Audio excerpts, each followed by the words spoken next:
Um, I don't think they hate him. I don't think they really turned on by him. Not to about to the mid 30s. About 35, it's when they start to realize, yeah, I need to do something different. I need to go in a different directions.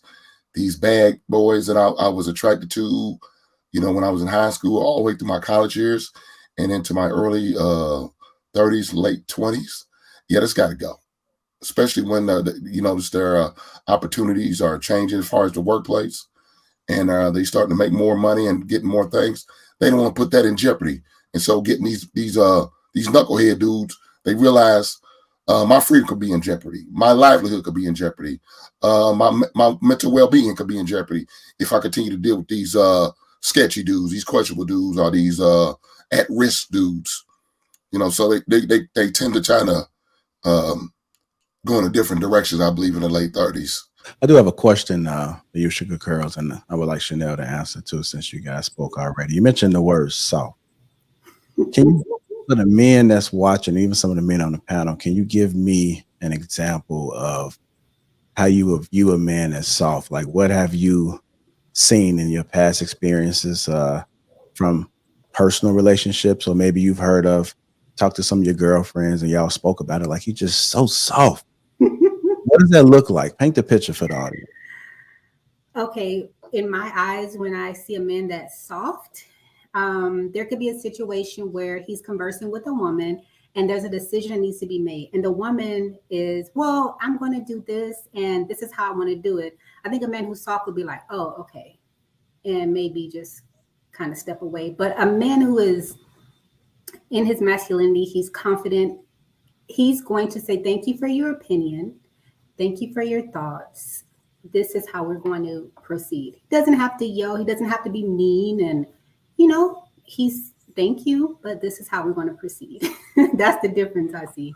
I could agree with that, and I could concur that sounds great in theory, but in practicality, that's not really what is happening out here. There's some couples are having conversations about certain hot topics or certain tough decisions that need to be made, and one partner, who's typically sometimes the woman, feels very strongly about it, and sort of to not rock the boat or create a sort of an aftershock impact in their relationship, he'll yield. He'll be like, you know what, you got it, whatever. All right, cool. I'll fall back. Yeah, that's fine.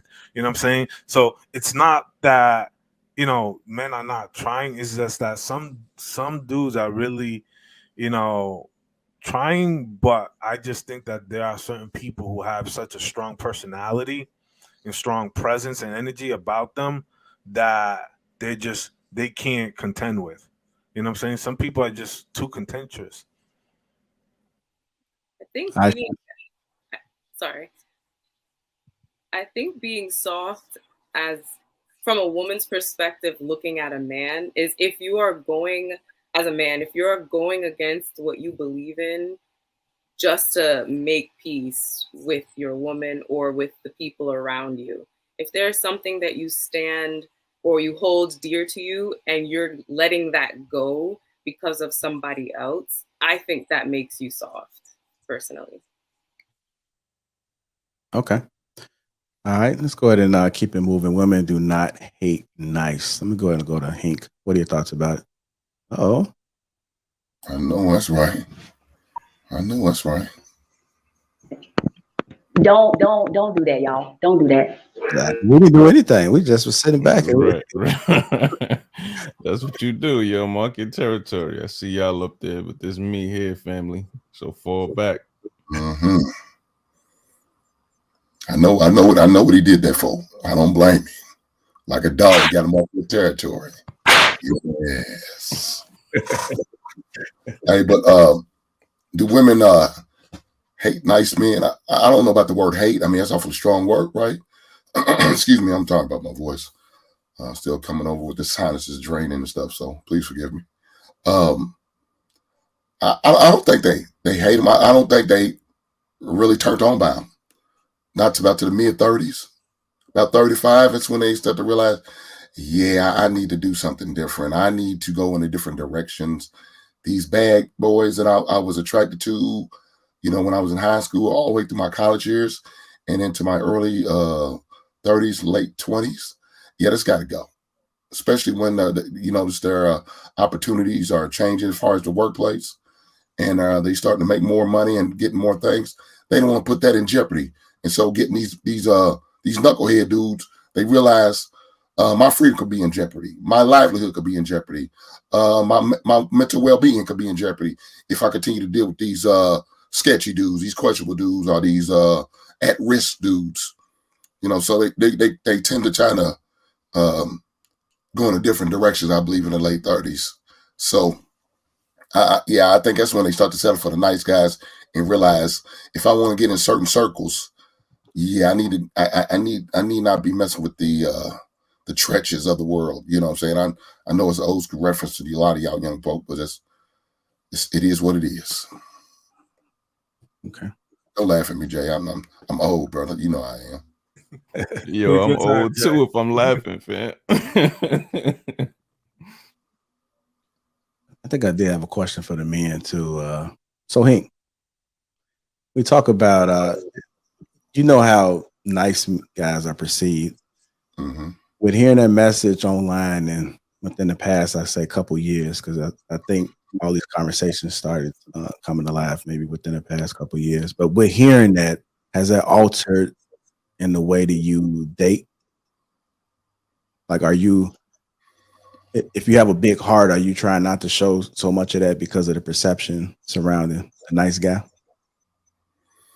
No, because I've been told I'd say no way too much, and I need I was somebody. My ex used to get on me about my tone and delivery. You know what I'm saying? I need to be a lot more nice in how I say things. So I guess I've been like this, and I'm not gonna let YouTube change me or nothing like that. But at the same time, I tell you this, with having a daughter and my granddaughter now, you kind of soften up just a little bit, I guess. And now I don't know about to the point of just moving off of your square off of what you stand at. Yeah, that makes no sense to me about that. I mean, for your standards, hold to that. But yeah, I mean, and I don't know. Some people feel like as you get up in age, you kind of soften up too. But some people even think, you get up in age, you get more nasty and grumpy and short tempered. I don't know. Depends on how, I guess the situation. Yeah, I did hear about some men crying watching The Little Mermaid. Louise. Damn. So same question. This whole thing surrounding like the nice guy. Have you changed the way you date? Have you changed the way you move when it comes to being nice to women? I mean, it's not so much about not being nice. I think delivery is key. I think that you could say something and get your point across without being rude, crass, or disrespectful.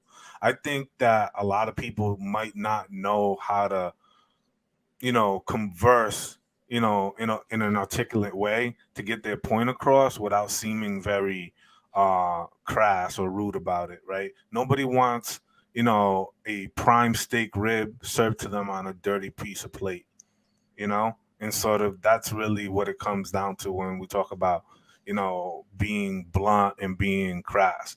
But at another point, I will say this, ladies, you must adhere to this. I sometimes don't focus on what women say they want, think that what they want, but what they respond to. You know what I'm saying?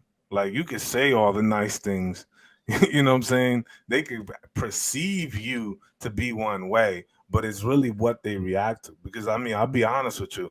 You ever walk the streets of New York sometimes, and I've seen cats, holler at a girl and be like, "Hey man, come here, shorty. I like that fat ass." Boom.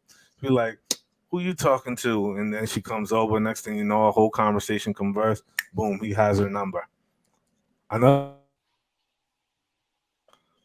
dude who might come through with a suit and stuff like that, he might not take that approach, and it might not land a perception.